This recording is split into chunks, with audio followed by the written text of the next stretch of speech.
საღამოს პიკის საათი. საინფორმაციო ანალიტიკური პროგრამა. დავით პაიჭაძესთან ერთად. მოგესალმებით, თქვენს პიკის საათის სტუდიაშია დავით პაიჭაძე. ჩვენი სტუმარია ლაშა მარგიშვილი, ის გახლავთ განათლების ხარისხის განვითარების ეროვნული ცენტრის უმაღლესი განათლების ხარისხის უზრუნველყოფის სამსახურის უფროსი. მოკლედ ჩვენთან არის სტუდენტ ადამიანი, ვინც პასუხისმგებელია ქვეყანაში სახელმწიფოს მხრივ უმაღლესი განათლების ხარისხზე, მის უზრუნველყოფაზე უმაღლეს სასწავლებლებში. ლაშა, გამარჯობა, მადლობა მოსვლისთვის. მოგესალმებით, დიდი მადლობა მოწვევისთვის, მივესალმებით თქვენს მსმენელებს. FM 102.4 რადიო პირველი არხი. დავიწყოთ პიკის საათი. როგორც გითხარით, ჩვენთან სტუმრად არის ლაშა მარგიშვილი, აღარ წავადგენ, იმიტომ რომ რამდენიმე წამის წინ წავადგინე. გეტყვით, რაზე ვლაპარაკობთ. საქართველოში განახლდა, რამდენიმე წელი არ ყოფილა, არ უწევდათ უბრალოდ უმაღლეს სასწავლებლებს, მაგრამ ახლა განახლდა ავტორიზაციის პროცესი და როგორ გინდა მას შედეგი უწოდა, მაგრამ პირველი შედეგიც არის. ეს არის ავტორიზაციის გარეშე დარჩენილი ჯერჯერობით ორი უნივერსიტეტი. ერთი არის ჰიპოკრატეს სამედიცინო უნივერსიტეტი და მეორე არ ვიცი სამედიცინო თუ არა, მეორე პროფილი არ აღენიშნება. პროფილი არ იყო, მრავალპროფილური სასწავლებელი იყო, ასე რაღაც ერთი პროფილი არ ქონდა ამ სასწავლებელს და სულ ბუნებრივად ჩვენ შეგვიძლია შევეხოთ ამ უნივერსიტეტების ამბავსაც, თქვათ ის თუ რატომ შეუჩერდა მას ავტორიზაცია, მაგრამ მან ეგეთ მოკლედ მიმოიხილოთ ავტორიზაცია რას თხოვს, რას ნიშნავს ეს. რატოა ამ საკითხზე საუბარი აქტუალური მოქალაქეებისათვის? ჩემი აზრით, იმიტომ რომ მათაც და საერთოდ ყველამ, ვინც აპირებს რომ თვითონ განაგრძოს სწავლა უნივერსიტეტებში, ან გულშემატკივრობს თავის ახლობელს, თუმცა საქართველოში სურს უმაღლესი განათლების მიღება, ჯობია ქონდეს ინფორმაცია რა ხარისხის და რა სტანდარტების უმაღლესი სასწავლებელი ხდება მას. და სტანდარტებში რა იგულისხმება? აი აქ ვილაპარაკოთ ბატონ ლაშას და ბატონ ლაშას ნაწილში რას ნიშნავს სტანდარტები და ხარისხი? აი ამაზე მოკლედ ვილაპარაკოთ და მე სხვა კონკრეტულ კითხვებს დავისვათ. კი ბატონო, სანამ უშუალოდ დავიწყებდეთ საუბარს ავტორიზაციაზე, მე მინდა მსმენელს შევახსენო თუ ხარისხის უზრუნველყოფის რა მექანიზმები გვაქვს ჩვენ საქართველოში. ხარისხის უზრუნველყოფის გარე მექანიზმები დღეს ჩვენ გვაქვს ავტორიზაცია, საგანმანათლებლო დაწესებულებების და პროგრამების აკრედიტაცია. ავტორიზაცია ნიშნავს იმას, რომ თუ დაწესებულება სურს, რომ მოიპოვოს საგანმანათლებლო დაწესებულების სტატუსი და განახორციელოს საგანმანათლებლო საქმიანობა, რომელსაც შემდგომ მოსდევს უკვე კვალიფიკაციის დამადასტურებელი დოკუმენტის გაცემა, მან ამისთვის უნდა დააკმაყოფილოს თავდაპირველად ავტორიზაციის სტანდარტები. ანუ ავტორიზაციის სტანდარტები არის მინიმალური მოთხოვნები, რომ თუ სურს დაწესებულებას, რომ ეწეოდეს უმაღლეს საგანმანათლებლო საქმიანობა, ზოგად საგანმანათლებლო ან პროფესიულ საგანმანათლებლო საქმიანობას, მან ამისთვის უნდა დააკმაყოფილოს ავტორიზაციის სტანდარტები. ამის შემდგომ უკვე არის აკრედიტაციის სტანდარტები პროგრამული. აკრედიტაცია არ არის სავალდებულო დღეს მოქმედი კანონმდებლობის მიხედვით. აკრედიტაცია სავალდებულოა მხოლოდ იმ შემთხვევაში, თუ კი უმაღლეს სასწავლებელს სურს, რომ განახორციელოს რეგულირებადი პროფესიები, როგორც არის სამართალი, მედიცინა, ვეტერინარია, საზღვაო მეცნიერებები და ასევე თუ კი უმაღლეს სასწავლებელს სურს, რომ განახორციელოს სადოქტორო საფეხურის პროგრამები. ავტორიზაციის პროცესი საქართველოში დაიწყო 2010 წლიდან. 2010 წლის 1 ოქტომბრის ბრძანებით, განათლების და მეცნიერების მინისტრის ბრძანებაზე აქვს საუბარი, განისაზღვრა ავტორიზაციის სტანდარტები. და ავტორიზაციის სტანდარტები იყო სულ 3, ეს იყო საგანმანათლებლო პროგრამები, მატერიალური რესურსი და ადამიანური რესურსი. 2017 წელს და სამი სტანდარტის მიხედვით მოხდა 2010-დან 2016 წლამდე სასწავლებლების ავტორიზაცია. 2017 წელს ბუნებრივია, როდესაც რაღაც პერიოდი გადის და სტანდარტები დავინახეთ მუშაობაში ჩვენ, როგორ ფასდებოდა ეს სტანდარტები, გადაიდგა ნაბიჯი, რომ შეცვლილიყო ავტორიზაციის სტანდარტები. და ასე თქვა, ჩატარდა მნიშვნელოვანი რეფორმა ამ მიმართულებით 2017 წელს დიახ გვაქვს დღეს უკვე 7 სტანდარტი უმაღლესი დაწესებულებების და აღნიშნულ რეფორმაში ამ რეფორმის მიმდინარეობისას ჩართულები იყვნენ თავად უმაღლესი სასწავლებლები. არაერთი საერთაშორისო კონფერენცია, არაერთი შეხვედრა გაიმართა სტანდარტებთან დაკავშირებით და სანამ საბოლოო სახეს მიიღებდა ეს სტანდარტები იქნა დამტკიცებული. სტანდარტები არის მაგალითად მისია და სტრატეგიული განვითარება, ორგანიზაციული სტრუქტურა და მართვა დაწესებულების, საგანმანათლებლო პროგრამები, რომელიც მანამდეც იყო ავტორიზაციის სტანდარტი, ადამიანური რესურსები, პერსონალი, სტუდენტთა მხარდამჭერი ღონისძიებები, ფინანსური, მატერიალური, საინფორმაციო რესურსები, ასევე ახალი სტანდარტი არის და ცალკე გამოიყო სამეცნიერო მუშაობა და კვლევა. და ეს არის სტანდარტები, რომლის დაკმაყოფილებას დაწესებულებებს მოუწევთ. მანდ მაქვს პირველი კითხვა, საქართველოში არის არაერთი უმაღლესი სასწავლებელი, რომელსაც დასახელებაში აქვს აღნიშნული, რომ ის არის სასწავლო უნივერსიტეტი, ასე ქვია. და სასწავლო უნივერსიტეტის ხაზგასმა მე მაფიქრებინებს, რომ ის ორიენტირებულია ან მხოლოდ ანუ წინარესად ალბათ უფრო მაინც მხოლოდ სწავლებაზე და არა სამეცნიერო მუშაობაზე. და ეგეთი უნივერსიტეტი ვერ იარსებებს, თუ კი კვლევა ერთ-ერთი სტანდარტია? არა. კანონმდებლობის მიხედვით არის სამი ტიპის უმაღლესი სასწავლებელი, არის კოლეჯი, რომელსაც შეუძლია განახორციელოს მხოლოდ საბაკალავრო პროგრამები, არის სასწავლო უნივერსიტეტი, რასაც თქვენ ბრძანებთ, რომელსაც შეუძლია განახორციელოს საბაკალავრო და სამაგისტრო საფეხურის პროგრამები და უნივერსიტეტს შეუძლია სამივე საფეხურის და სამეცნიერო კვლევით საქმიანობა. აღნიშნული სტანდარტი, რომელიც თხოვს დაწესებულებას, რომ კვლევით და სამეცნიერო საქმიანობა განახორციელოს, ბუნებრივია, ვერ იქნება ერთნაირად შეფასებული კოლეჯთან, სასწავლო უნივერსიტეტთან და უნივერსიტეტთან მიმართებით. უნივერსიტეტთან მიმართებით იქნება, ასე ვთქვათ, სრულყოფილად შეფასებული და ამ შემთხვევაში დაწესებულებას მოეთხოვება, რომ სამეცნიერო კვლევები საკმაოდ მაღალი ხარისხი აჩვენოს, რაც შეეხება კოლეჯში, კოლეჯს არ ევალება სამეცნიერო მუშაობის განხორციელება, იმიტომ საბაკალავრო პროგრამები არ არის ორიენტირებული სამეცნიერო მუშაობაზე, სამეცნიერო უნარჩვევების განვითარებაზე, რაც შეეხება სასწავლო უნივერსიტეტს, მას ბუნებრივია ვერ მოუთხოვთ იმ დონის კვლევას, რაც უნდა მოთხოვოთ უნივერსიტეტს, თუმცა სამაგისტრო საფეხურის პროგრამები უნდა მოიცავდნენ კვლევით კომპონენტს და უნდა უვითარებდეს სტუდენტს, როცა დაამთავრებს სამაგისტრო საფეხურის პროგრამას, კვლევით უნარჩვევებსაც. აქ მაქვს ერთი ასეთი კითხვა. უნივერსიტეტში, რომელსაც მოეთხოვება ყველაზე მაღალი სტანდარტი, შეიძლება თუ არა იყოს იმ რანგის და იმ დონის პროგრამები, რომლებიც აქვს მაგალითად სასწავლო უნივერსიტეტს ან კოლეჯს, და თქონა საბაკალავრო დონეს გულისხმობა ამ შემთხვევაში უწინარესად და ხარისხითაც იგივე. ამის გამო ანუ ამ უნივერსიტეტს შეიძლება მესმის ეს უფრო ჰიპოთეტური შეკითხვა არის, მაგრამ თუ კი კოლეჯში არსებული და მოქმედი პროგრამა აკმაყოფილებს სტანდარტს და კოლეჯის ავტორიზაცია არ უქმდება. იმავე ხარისხის, იმავე ნაირი მოხეშად რო თქვა პროგრამა უნივერსიტეტში, რომელსაც არ აქვს პრეტენზია, რომ ის სადოქტოროზე გადის შემდგომ ან თუნდაც სამაგისტროზე. ეს ხელს შეუშლის უნივერსიტეტის ავტორიზაციას, ანუ სხვადასხვა სტანდარტით მოეთხოვებათ მათ? სხვადასხვა სტანდარტი არ არის, ერთი სტანდარტი მოეთხოვება ყველას, უბრალოდ მე ახსენი განსხვავება ერთი სტანდარტის ფარგლებში, მხოლოდ რომელიც უშუალოდ ეხება კვლევას და სამეცნიერო საქმიანობას. დანარჩენი სტანდარტები, რაც ეხება მართვას, ორგანიზაციულ სტრუქტურას, პროგრამებს, პერსონალს, სტუდენტთა მხარდამჭერ ღონისძიებებს, ეს ყველას ერთნაირად მოეთხოვა ყველა უმაღლეს სასწავლებელს, კოლეჯსაც, სასწავლო უნივერსიტეტსაც და უნივერსიტეტსაც. ახალი სტანდარტები, რაც არის ძალიან მნიშვნელოვანი, ძველი სტანდარტებისგან განსხვავებით, უფრო სრულყოფილად და სიღრმისეულად აფასებს დაწესებულებას, ინსტიტუციას. აფასებს განსაკუთრებულ აქცენტს აკეთებს ორგანიზაციულ სტრუქტურაზე და მართვაზე. რამდენად მართველი რგოლი, რომელიც უმაღლესში არის, უზრუნველყოფს იმას, რომ ის მიზნები და ის მისია, რაც აქვს დაწესებულებას განსაზღვრული, ეს მისია და მიზნები იყოს მიღწეული. ექსპერტები ასევე აუცილებლად შეხედავენ სტრატეგიულ განვითარების გეგმას და სამოქმედო გეგმებს. ადრე გარკვეულწილად შედარებით ზედაპირულად მოწდებოდა ხოლმე სამოქმედო გეგმები და სტრატეგიული გეგმები. დღეს უფრო სიღრმისეულად ჩაიხედავს ექსპერტი, ავტორიზაციის ექსპერტი სტრატეგიულ გეგმაში, რამდენად არის სტრატეგიული გეგმა და სამოქმედო გეგმა რეალური. რამდენად ეფუძნება ეს დაწესებულების რესურსებს, ადამიანურ რესურსებს, ფინანსურ რესურსებს და რამდენად არის განვითარებისკენ ორიენტირებული სტრატეგია და სამოქმედო გეგმები. მნიშვნელოვანი ცვლილება ასევე შეეხო პერსონალს, აკადემიურ პერსონალს.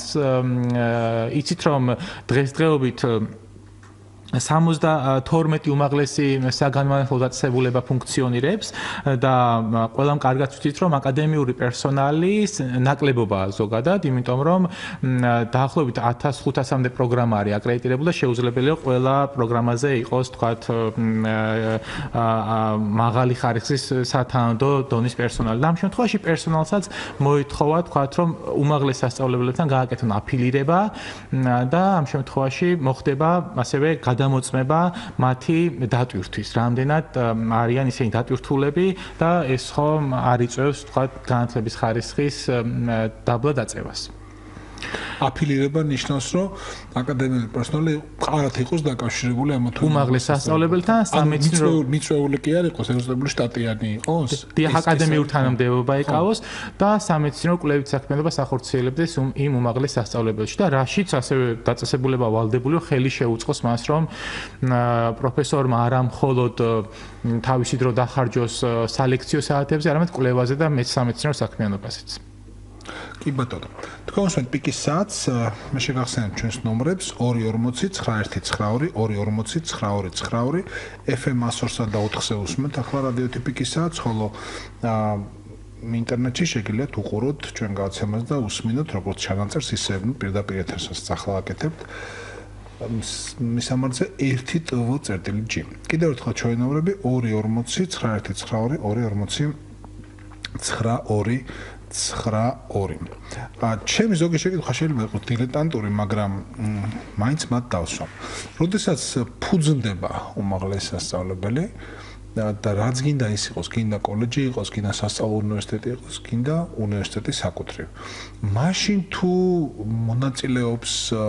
მონაწილეობს ხდა არადაფუძნებაში ცხადია, მაგრამ მაშინ თუ ეშველება განათლების სამინისტრო და თქვენი სამსახური მას ანუ დაფუძნებად უმაღლეს სასწავლებელს იმაში, რომ იმთავითვე სტანდარტები ქონდეს საკადრის დონეზე.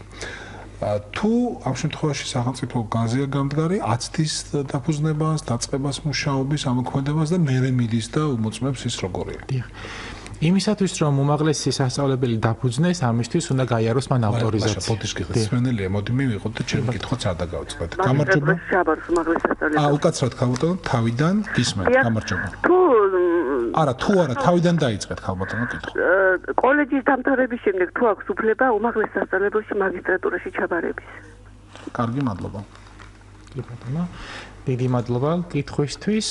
თუ საუბარი არის აკადემიურ კოლეჯზე, რომელიც ახორციელებს საბაკალავრო პროგრამებს, უნებრივია და ეს კოლეჯი თუ არის ავტორიზებული, კურსდამთავრებულს შეუძლია სწავლა გააგრძელოს სამაგისტრო საფეხურზე, როგორც საქართველოში, ისევე მის ფარგლებს გარეთ. კარგი, ეხლა ჩემი კითხვა. კი ბატონო. იმისათვის რომ დაფუძნდეს უმაღლესი სასწავლებელი, ამისთვის უნდა მოიპოვოს ავტორიზაცია. შემოიტანოს ცენტრის ავტორიზაციო განაცხადი და ავტორიზაციის დებულებით გათვალისწინებული პროცედურების მიხედვით გაიაროს ავტორიზაცია. სანამ ავტორიზაცია შემოიტანს, მას ბუნებრივია შეუზღუდავად შეუძლია კონსულტაციების მიღება ჩვენგან. განათლების ხარისხის განვითარების ეროვნულ ცენტრში მობრძანდეს, გვაქვს საკონსულტაციო დღეები, ასევე არის ელექტრონული რეგისტრაციის ფორმა, რომლის მეშვეობითაც რეგისტრდებიან უმაღლესი სასწავლებლები და ბუნებრივია არა მხოლოდ ახალი სუბიექტები, რომელსაც სურს რომ დაფუძნեն, არამედ მოქმედი უმაღლესი სასწავლებლები ძალიან აქტიურად იყენებენ საკონსულტაციო დღეებს ჩვენთან, ხდება კონსულტაციები ელექტრონულ ფორმატში, მეილზე მიწერით, ასე თქვა ჩვენს Facebook გვერდზე, განათლების ხარისხის განვითარების ეროვნული ცენტრის Facebook გვერდზე და ასევე ავტორიზაციის პროცედურები ითვალისწინებენ შემდეგს, რომ სანამ შემოიტანს საავტორიზაციო განაცხადს დაწესებულება ცენტრში, მას შეუძლია 3 თვით ადრე მოითხოვოს ცენტრისგან მოსამზადებელი ვიზიტის განხორციელება დაწესებულებაში. რას მოიცავს მოსამზადებელი ვიზიტი? მოსამზადებელი ვიზიტი მოიცავს, რომ ცენტრის თანამშრომლები ახორციელებენ ვიზიტს ავტორიზაციის მსურველ სუბიექტთან, ასე ვთქვათ, და ისინი კიდევ ერთხელ განუმარტავენ იმ პროცედურებს და იმ სტანდარტებს, რომლის მიხედვითაც შეფასდება დაწესებულება ექსპერტების მიერ. და ასევე განუმარტავენ ვიზიტის მიმდინარეობას, დღის წესრიგს, როგორ იქნება დღის წესრიგი ვიზიტის, რამდენდღიანი იქნება სავარაუდოდ ვიზიტი, რამდენი ადამიანი იქნება ექსპერტთა ჯგუფის შემადგენლობაში და პროცედურულ და სტანდარტებთან დაკავშირებულ ყველა კითხვას უპასუხებენ მოსამზადებელი ვიზიტის ფარგლებში. მსმენელი ყავს კიდე. გამარჯობა. გაითიშა. ჩვენ ველი თქვენზარებს 2.40-912-2.40-922-92, ну აცი თუ დარეკავს მე შევწყვეტავ ჩემ შეკითხვას და ეკრანის მელს დავუთხრობ სიტყვას. აი დარეკ. გამარჯობა, გისმენთ? გამარჯობა. ალო, გამარჯობა. დიახ. მაინტერესებს, ანუ მესმის რომ ავტორიზაცია უნდა გაიაროს სასწავლებელმა აკრედიტაცია, მაგრამ ამავე დროს ლექტორს ევალება სტუდენტისთვის განათლების მიწოდება, ხო, როგორც საბაკალავრო, ასევე სამაგისტრო საფეხურზე. და თუ უკვე სრული პროფესორია, რა თქმა უნდა, ან სადოქტორო ხარისხის სტუდენტებისთვის, ხო? და ამ დროს მე ჩება ეჭვი და მიჩნდება ეჭვი და მგონი საფუძვლიანი ეჭვი იმისა, რომ ხდება განათლების ხარისხის ანუ რეგრესი, ანუ პროგრესი კი არა, რეგრესი ხდება და რამდენად გამოსწორდება ეს ყველაფერი. იმიტომ რომ მე თვითონ რა გიჩენთ ამ ეჭვს, შეგიძლიათ თქვათ? დიახ? რა გიჩენთ ამ ეჭვს? უფრო კონკრეტულად რა თქვათ? ხო. იმიტომ რომ თვითონ ლექტორის ხო ადამიანია და ვერ ახორციელებს ყველაფრის ერთად, ანუ ხარისხიანად გაკეთებას, იმ ავტორიზაციის, აკრედიტაციის, საბაკალავრო სტუდენტებისთვის განათლების მიწოდების, ასევე თვითონ სამეცნიერო ნაშრომების მივლინებები, რაღაც, ანუ არის ხო დაწყვეტილია თვითონ ლექტორი და ეს ყველაფერი რომ უნდა გაიაროს. მე ვფიქრობ, რომ თვითონ ლექტორის ანუ განათლების ხარისხი, მიწოდების განათლების ხარისხი, ანუ სტუდენტების მიმართ ვიზახი, საგრძნობლად დაეცემა ძირს. და ეცემა კიდევ ყოველდღიურად მე ასე მგონია, იმიტომ რომ შეხება მაქვს ამასთან და მე არ ვარ კმაყოფილი იმ განათლების ხარისხით, რაც დღეს უმაღლეს სასწავლებლებშია. კარგი, მადლობა თქვენ. ეს პრინციპში კითხვა არ იყო, მაგრამ თქვენ შეგიძლიათ მას გამოიხმო. დიახ. ბუნებრივია პრობლემები რო არსებობდა ზოგადად ხარისხის მიმართულებით, ეს ჩვენს კარგად ვიცით, უმაღლეს სასწავლებელს გააზრებული აქვს, თუმცა ეს იყო ერთ-ერთი მიზეზი იმისაც, რომ ჩვენ დავიწყეთ რეფორმება ხარისხის უზრუნველყოფის სისტემის. შეიცვალა სტანდარტები, შეიცვალა პროცედურები, დაწესებულებებში ჩატარდა რამდენიმე საპილოტე შეფასება ახალი სტანდარტების მიხედვით, ტარდება ტრენინგები დაწესებულებებისთვის, ახალი ექსპერტთა კორპუსის ფორმირება მოხდა როგორც ავტორიზაციის, ასევე აკრედიტაციის მიმართულებით და ჩვენ იმედი გვაქვს, რომ ეს ყველაფერი ძალიან მოკლე დროში გამოიღებს შედეგს და ჩვენი მოსახლეობაც დაინახავს რეალურ შედეგებს აი ამ განხორციელებული ცვლილებების. ლაშა, როცა თქვენ ახსენეთ კი არა, ჩამოთვალეთ ეს 7 სტანდარტი, რომელიც წარმოადგენს საავტორიზაციო სტანდარტს და 3-დან გახდა 7. ამ სტანდარტის გააზრების და აწევის შედეგად აქ გამოჩნდა ერთი კითხვა. ერთი და იგივე ხალხი გულისხმობ ექსპერტებს ამოწმებს 7-ვე სტანდარტის ჰარმონიაში ყოფნას. იმიტომ საკმაოდ დაშორებულია ერთმანეთისგან ესპერები. მოდი მე კიდევ ერთხელ ვიტყვი, ხო? ამ შემთხვევაში მოუძებნე რაც ასე გვემწარებით. ეს არის მისია და სტრატეგიული განვითარება, როგორ უყურებს უმაღლესი სასწავლებელი ამას თვითონ. შემდეგი არის ორგანიზაციული სტრუქტურა და მართვა, საგანმანათლებლო პროგრამები დარჩა, მატერიალური რესურსი დარჩა და ადამიანური რესურსი დარჩა, კი ბატონო. და დაემატა ამას სტუდენტებისა და მათი მხარდაჭერის ღონისძიებები, კვლევა, განვითარება და სხვა შემოქმედებითი საქმიანობა. აი ეს 7-ია. და როცა ლაპარაკობთ ექსპერტებზე, ჩემი პატივისცემა ყველას, უბრალოდ საინტერესოა არა ვინ არის, არამედ სად არის ხალხი, ადამიანები, რომელიც აი ამ ყველაფრის, აი ამ 7-ვე სტანდარტის განსჯა შეუძლია რა. მოგახსენებთ, როგორც კი აღნიშნე, მოხდა ექსპერტთა კორპუსში ახალი ექსპერტების შემოყვანა, როგორც ავტორიზაციის მიმართულებით, ასევე აკრედიტაციის მიმართულებით. ეს არის მუდმივი შემადგენლობა? ეს არის ექსპერტთა კორპუსი, რომელიც მუდმივად განახლებადია. მუდმივად ახლდება ექსპერტთა კორპუსი, ქონდა კონკურსები გამოცხადებული, ამ კონკურსების საფუძველზე შეირჩნენ ექსპერტები და ბუნებრივია ერთი ადამიანი ამ 7-ვე სტანდარტს ვერ შეაფასებს. ექსპერტთა კორპუსში იქნება ისეთნაირად დაკომპლექტებული გადაწყვეტილებული, რომ მოცული იყოს თლიან 7-ვე სტანდარტის შეფასება. დაახლოებით ექსპერტთა ჯგუფის შემადგენლობაში იქნება 5 ან 6 ადამიანი, რომელსაც დადასტურებული ექნება კომისიის მიერ, რომ მათ აქვთ კომპეტენცია, რომ შეაფასონ პროგრამები, შეაფასონ სტრატეგიული განვითარება და მართვა, ფინანსური რესურსები, დაწესებულების ბიუჯეტი, კვლევა და სამეცნიერო საქმიანობა და ამის მიხედვით მოხდება ექსპერტთა ჯგუფების ფორმირება. ასევე ძალიან მნიშვნელოვანი ცვლილება არის ამ მიმართულებით ისიც, რომ ავტორიზაციის ექსპერტთა ჯგუფის შემადგენლობაში აუცილებლად მონაწილეობას მიიღებს საერთაშორისო ექსპერტი. საერთაშორისო ექსპერტი იქნება ჯგუფის თავმჯდომარე თითოეულ შემთხვევაში, რომელსაც აქვს საკმაოდ დიდი გამოცდილება აღნიშნული სტანდარტების შეფასების პროცესში. აღნიშნული ექსპერტებს ჩვენ ევროპული უნივერსიტეტების ასოციაცია გვაწვდის რეკომენდაციებს, ასევე ევროპის ხარისხის უზრუნველყოფის სააგენტოების ასე ვთქვათ რეესტრი არსებობს ENCA ასოციაცია, რომელიც ასევე რეკომენდაციებს უწევს მათ კვალიფიციურ გამოცდილ ექსპერტებს და აღნიშნული პირები იქნებიან აუცილებლად ჩართულები ვიზიტებში. ჩვენ უკვე გქონდა შემთხვევა 2017 წელს განვახორციელეთ 4 უმაღლესი სასწავლებლის პილოტირება ახალი სტანდარტებით. თითოეულ ჯგუფში ჩვენ ჩავხვდეთ საერთაშორისო ექსპერტი, ადგილობრივ ექსპერტებთან ერთად და შეფასება იყო საკმაოდ მაღალი დონის. კიდევ ერთი სიახლე ექსპერტებთან მიმართებით, რაც არის ალბათ საინტერესო თქვენთვის, არის ის, რომ არ დაგავიწყდეთ, მართლა საინტერესო, უბრალოდ სვენელები ვიყოთ. გამარჯობა. ალო, გამარჯობა. სალამი. მინდა დავსახმარ კი, გვესმის წანეთ იმაპარკეთ. იცით რა, ეხლა მე არ მესმის სიტყვების მნიშვნელობა, აკრედიტაცია, რა ვიცი, სტანდარტიზაცია და ესეთი არ მესმის, არ ვიცი, მაგრამ ერთ რამეს ხვდები, ნამდვილად ბატონს თქვენ სტუმართან მაქვს კითხვა და მოველი პასუხს, რომელიც გაჯერებული იქნება არგუმენტებით, რაღაცას გავიგებ და ალბათ გაჯერებული პასუხი მივიღე. მე არ გამიგია, რომ ევროპიდან, არ ვიცი, გერმანიიდან, საფრანგეთიდან, ინგლისიდან ვინმე ჩამოდიოდეს აქ უმაღლესი განათლების მისაღებად.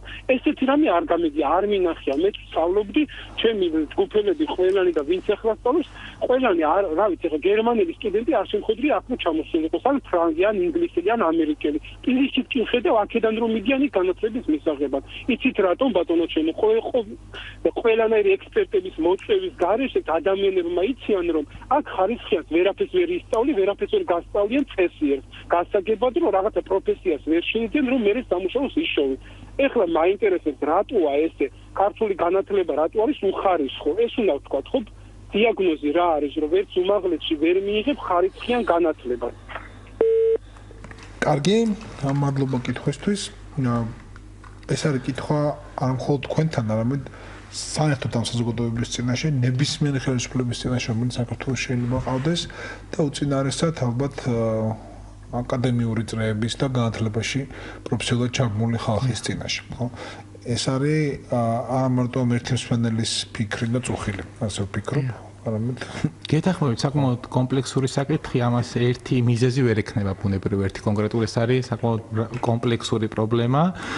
და ბუნებრივია ეს რამდენიმე ფაქტორზე არის დამოკიდებული, რამდენიმე მიზეზი შეიძლება ჰქონდეს. შეიძლება ჰქონდეს აკადემიური პერსონალის ნაკლებობა, შეიძლება ჰქონდეს დაწესებულებების მიერ სასწავლო პროცესის ორგანიზება და ხედვა, სასწავლო პროცესის განხორციელება. ამიტომ საკმაოდ რთული არის დღეს ახლა ამ გადაცემის ფორმატში ვისაუბროთ ამ საკმაოდ რთულ პრობლემაზე. ერთადერთი რასაც რესპონდენტი მე მაინც გონია კითხვა გულისხმობდა სურვილსაც აიწიოს ამ განათლების ხარისხი და თუ ეშველება, რითი შეიძლება შეეშველოს ამას, ამ შემთხვევაში სახელმწიფო რომელსაც თქვენ წარმოადგენთ. ამ შემთხვევაში მაქსიმალური გახსნილობით და დახმარებით დაწესებულებებისადმი, რომ მათ შეძლონ ახალი სტანდარტების საკმაყოფილება ბუნებრივია, ხელშეწყობით, ახალი, ასე ვთქვათ, პროცედურების გამართვით, ექსპერტთა კორპუსის გადახალისებით, უფრო გამჭვირვალე და სამართლიანი გადაწყვეტილების მიიღების პროცედურის შექმნით, ეს არის სახელმწიფოზე და მეორე მხარე, რომ უკვე უმაღლესი სასწავლებლები ბუნებრივია პირველ რიგში ისინი არიან უშუალოდ პასუხისმგებლები ბუნებრივია, რომ სტუდენტებს მიაწოდონ ხარისხიანი განათლება და დაწესებულებებმაც ამაზე უფრო აქტიურად უნდა იმუშაონ ამ მიმართულებით. თქვენ აპირებით გელაპარაკათ ექსპერტებთან მიმართებით რაღაცა სიახლეზე, როდესაც უნდა დარეკან. ამიტომ მოდი დაუბრუნდეთ მაგას. ექსპერტებთან დაკავშირებით ასევე სურს დავამატო ისიც, რომ 2017 წელს პირველად ექსპერტთა შემადგენლობაში შევიყვანთ ჩვენ სტუდენტები და დამსაქმებლები. და პილოტირების პროცესშიც განხორციელდა მათი ჩართულობით რამდენიმე ვიზიტი და 2018 წელს უკვე თითოეულ ვიზიტში ასევე საერთაშორისო ექსპერტთან ერთად მონაწილეობას მიიღებს სტუდენტი, რომელიც სტუდენტური გადასახადიდან შეაფასებს დაწესებულებას, რამდენად არის სტუდენტზე ორიენტირებული, რამდენად დაცულია იმ დაწესებულებაში სტუდენტის კანონიერი უფლებები, ინტერესები და დამსაქმებელი შეხედავს დამსაქმებლის კუთხით, რამდენად შეესაბამება ის პროგრამები დღეს დასაქმების ბაზრის მოთხოვნებს და კურსდამთავრებულები რამდენად საქმდებიან თავისი პროფესიით, არა პროფესიისგან განსხვავებული პროფესიით და აი ამ მიმართულებით გააკეთებენ ისინი განსაკუთრებულ აქცენტებს. კარგი. 240-919-240-922 ჩვენი ნომრებია, ჩვენთან სტუმრად არის ლაშა მარგიშვილი, განათლების ხარისხის განვითარების ეროვნული ცენტრის უმაღლესი განათლების ხარისხის უზრუნველყოფის სამსახურის უფროსი. დაახლოებით 10 წლის წინ უკაცრავად პირად ბიოგრაფიული დეტალების დამოწევისთვის ვიყავი შეერთებულ შტატებში და იქაურ უნივერსიტეტებში მე და ჩემს რამდენიმე კოლეგას ჰქონდა პატივი ემასპინძლად ჩვენს კოლეგებს იქაურებს და იგავიგე პირველად მაშინ რომ ის რასაც საქართველოში აკეთებს სახელმწიფო და შეიძლება ამას აკეთებდეს არა მარტო საქართველოში, არამედ სხვაგანაც, ხო? რიგ ევროპულ მაგალითად წინწაწვ სახელმწიფოებში, იქ ეს არის თვითონ უნივერსიტეტების შიდა საქმე. ანუ აკადემიურ წრეში არსებობს იმდენი და იმხელა ურთიერთმდობა რომ შეიძლება აი ეს პროცედურები ახლა ჩვენ ლაპარაკობთ ავტორიზაციის პროცედურა, შემდეგ უკვე აკრედიტაციის პროცედურა მიენდოს თვითონ საუნივერსიტეტო საზოგადოებებს.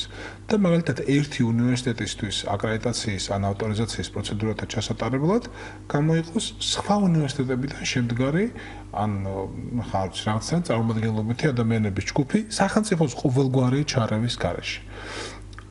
ახლა თქვენ როგორც იურისტი, როგორც სახელმწიფო მოხელე, როგორც ადამიანს გთხოვთ, გითხრათ საქართველოში ეს მიმოხილვად მომავალში შესაძლებელია, მიზანშეუწონელია, რატო არ არის ეს ახლა და რატო უნდა აკეთოს ეს სახელმწიფო?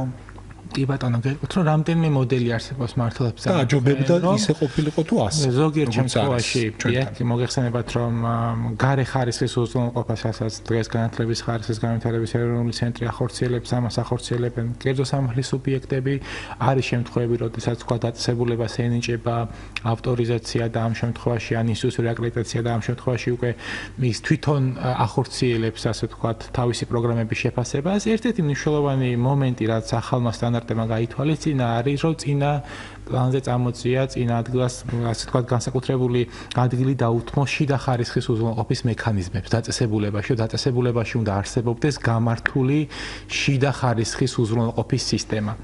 და გარე შემფასებელი, როდესაც განახორციელებს ვიზის დაწესებულებაში, უნდა დაეყრდნოს იმ შედეგებს, რა შედეგებიც აქვს შიდა ხარისხის უზრუნველყოფის სისტემას ინსტიტუციაში.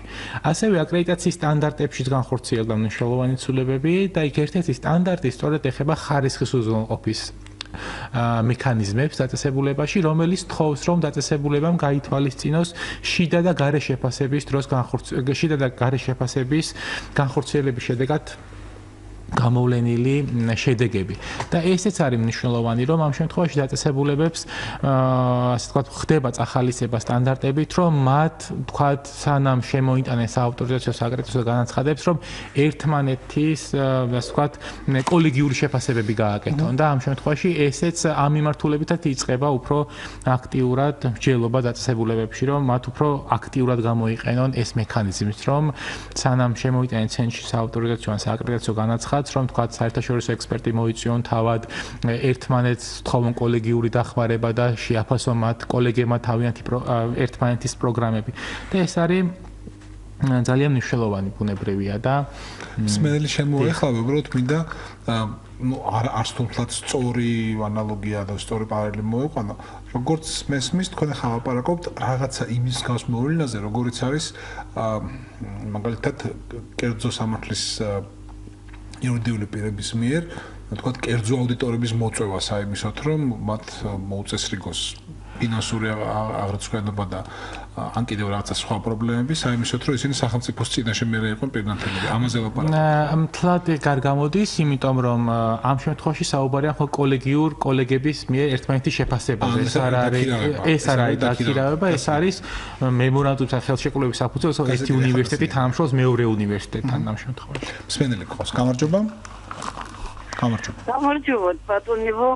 ძალიან ყურადღებით თქვენი სტუმარი ძალიან მომეწონა და ძალიან საყურადღებო საგნებს შეძლობს და მე მაქვს ასეთი წარმოდგენა ის რაც საქართველოში ხდებოდა ვისაც სწავლა უნდა და ვინც არის ამ სწავლის უნდა მიიღოთ ისინი უნივერსიტეტებში არსებობს სხვადასხვა აისა ხელობას რო ასწავლიან ხო არის რაღაც პროფესიული სასწავლებელი დიახ ხო გენაცვალე აი იმაში არ შეიძლება რომ ეს ძალით რო შეყავთ ამაში და მე ვეღარც ფულს ხიხიან ვეღარ და არის რაღაც საშნელი აი ამას უნდა მივაქციოთ ყურადღება ძალიან კაი საკითხი წამოჭერით ბატონ ჟურნალისტი დამავიწყოთ თქვენ დათომქვია დიდი მადლობა უბრალოდ ძალით არავის ერეკება არ საქმე ბატონო გარწმუნებთ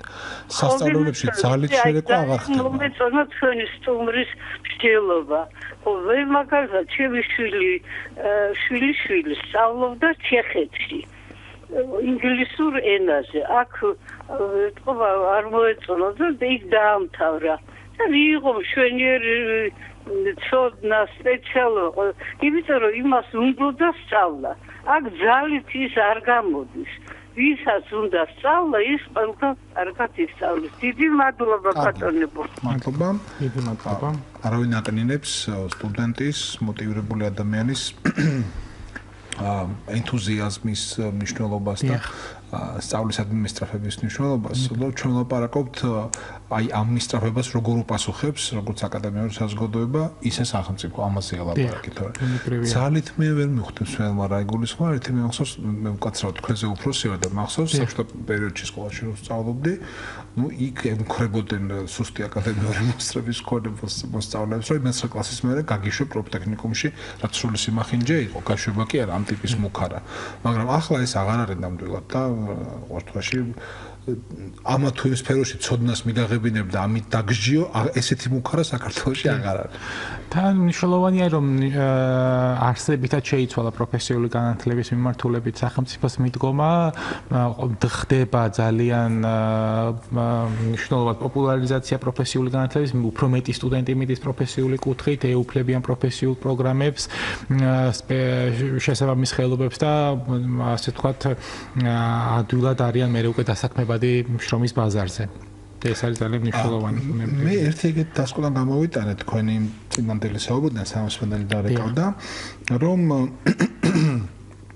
ასე იგი როცა თქვენ შედეგების გათვალისწინებაზე ლაპარაკობდით უმაღლეს სასწავლებლის მხრივ შედეგებისა რომელთაც დებენ აი ესე ნებაყოფლობით მოწვეული არასახელმწიფო და შიდა ხარისხის მექანიზმები შედეგად შიდა ხარისხის სტრუქტურა მექანიზმები ხომ უნდა გააჩნდეს დაწესებულებას და ბუნებრივია შიდა ხარისხი უნდა იკვლევდეს თქვათ განათლების ხარისხს შიგნით. მოდი პირდაპირ ვიკითხავ რა შემთხვევაში არის თქვენი სამსახურის გადაწყვეტილება ვერდიქტი რომელიც მე ვთქვათ აღარ საჩივრდება და არის საბოლოო ანუ რის მერეც უკვე გვიანია ზრუნვა რაღაცის გამოსწორებას. კი ბატონო. მე მინდა საზოგადოებას მანამდე რა უნდა მოილიოს რა უნივერსიტეტმა რა შანსები აქვს მანამდე რა შანსები უნდა გამოიყენოს რომ როცა ვერდიქტამდე მივა საქმე ის ვერდიქტი იყოს დადებითი თორემ მე უკვე აღარაფერი აღარ შევლის. მე მინდა საზოგადოებას კიდევ ერთხელ შევახსენო რომ განათლების ხარისხის განვითარების ეროვნული ცენტრი არის ავტორიზაციის და აკრედიტაციის პროცესების ადმინისტრაციული ხელმშემწყობი ორგანო. განათლების ხარისხის განვითარების ეროვნული ცენტრი არც დაწესებულებებს აფასებს, არც პროგრამებს და არც ბუნებრივია გადაწყვეტილებას იღებს. აფასებენ ექსპერტები, რომლებიც არიან დამოუკიდებელი პირები, არ არიან ჩვენი არ შეიძლება ექსპერტი იყოს ცენტრის თანამშრომელი, ეს არიან უმაღლესი სასწავლებლის აკადემიური, სამეცნიერო სფეროს წარმომადგენლები, დამსაქმებლები, სტუდენტები საერთაშორისო ექსპერტი მე რომელიც უკვე აღნიშნე და საბოლოო გადაწყვეტილებას იღებს ავტორიზაციის საბჭო, ან აკრედიტაციის საბჭო. და ავტორიზაციის და აკრედიტაციის საბჭოს წევრებსაც თანამდებობაზე ნიშნავს 1 წლის ვადით საქართველოს პრემიერ-მინისტრი. ანუ ჩვენ განათლების, ხარისხის, განვითარების ეროვნული ცენტრი ამ შემთხვევაში ახდენს პროცესების კოორდინირებას და ადმინისტრირებას. ამ შემთხვევაში რომ გადაწყვეტილება იყოს დადებითი, დაწესებულება უნდა აკმაყოფილებდეს ბუნებრივია ავტორიზაციის სტანდარტებს. ამ მიმართულებითაც 2017 წელს მნიშვნელოვანი ცვლილება განხორციელდა. 2017 წლამდე საბჭო შეეძლო მხოლოდ 2 ტიპის გადაწყვეტილების მიღება. ან დადებითი, ან უარყოფითი. ან თვლიდა რომ დაკმაყოფილებულია სტანდარტი, ან თვლიდა რომ არ არის დაკმაყოფილებული. 2017 წელს განხორციელებული ცვლილებებით საბჭოს მიეცა შესაძლებლობა რომ შუალედური გადაწყვეტილება მიიღოს. ან ნაწილობრივ დაკმაყოფილებლად ჩათვალოს სტანდარტი, დაწესებულებას მისცეს ავტორიზაცია, ოღონდ იმ პირობით რომ გონივრულ ვადაში ის აღმოფხრის ამ ხარვეს და ამ შემთხვევაში გააგრძელებს საქმიანობას. მსმენელი კიდევ გამარჯობა. გისმენთ ეთერში ხართ.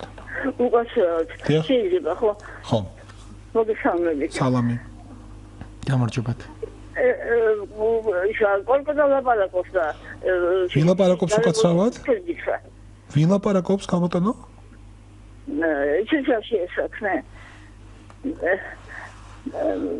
განათლებაზე არის ლაპარაკი. მე 2 დიპლომი მაქვს, უნივერსიტეტში მაქვს დამთავრებული და ხელოვნებასწავლებზე კონსერვატორიაში 67 წელს.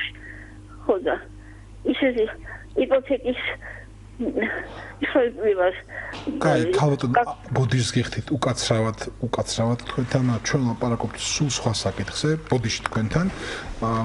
გავაგრძელოთ საუბარი ლაშა მარგიშვილთან. უკაცრავად ვერ მოგისმინეთ, მაგრამ ჩვენი სტუმარი არანაირად არ უკავშირდება სამსახურობრივად იპოთეკით დაზარალებას.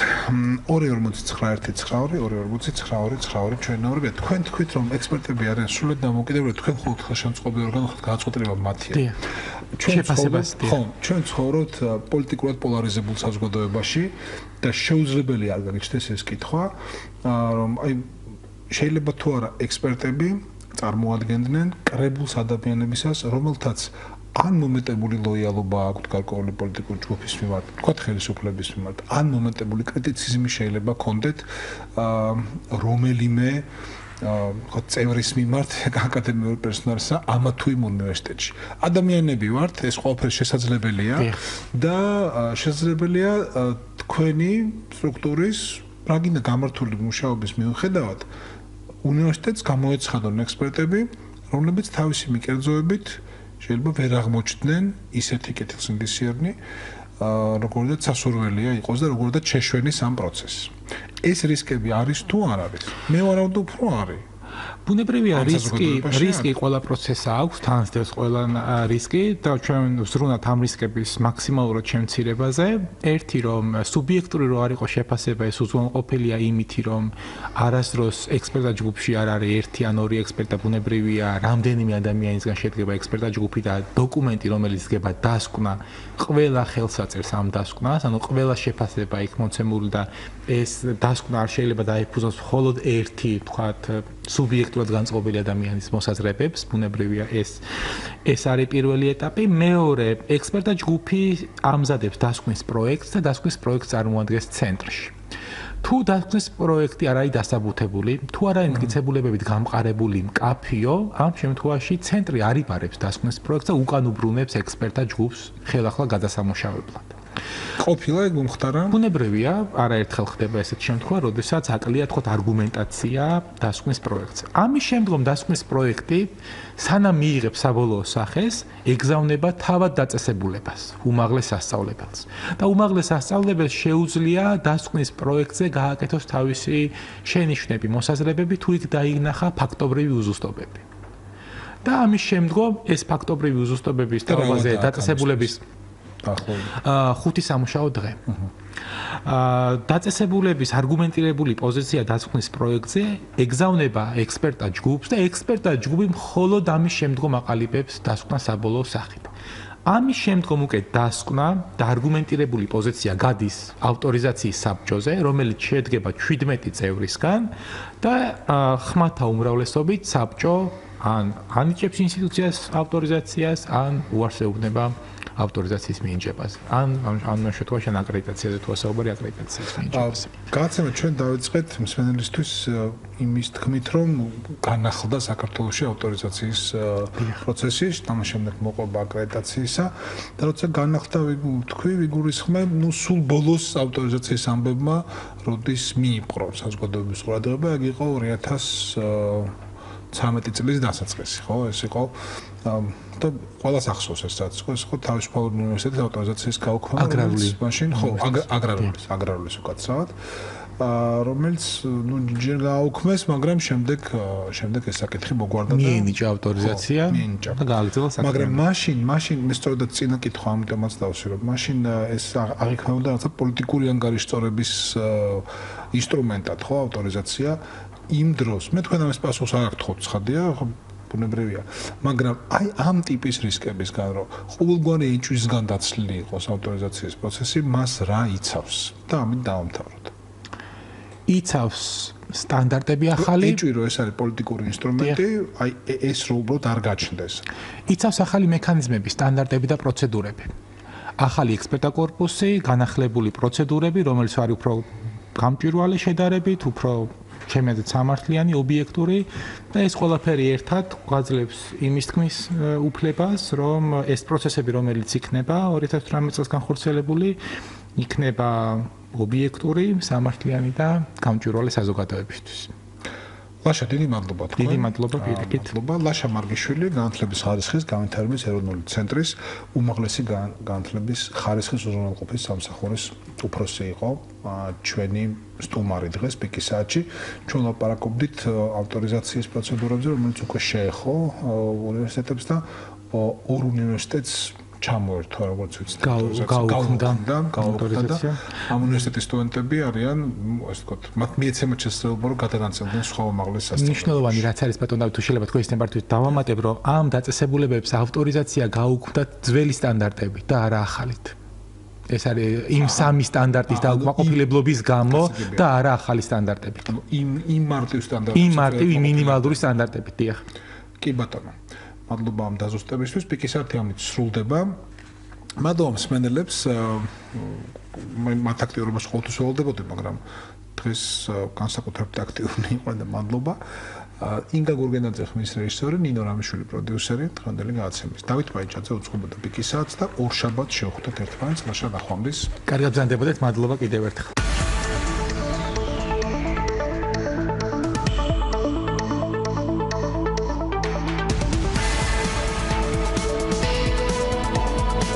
საღამოს პიკის საათი საინფორმაციო ანალიტიკური პროგრამა დავით პაიჭაძესთან ერთად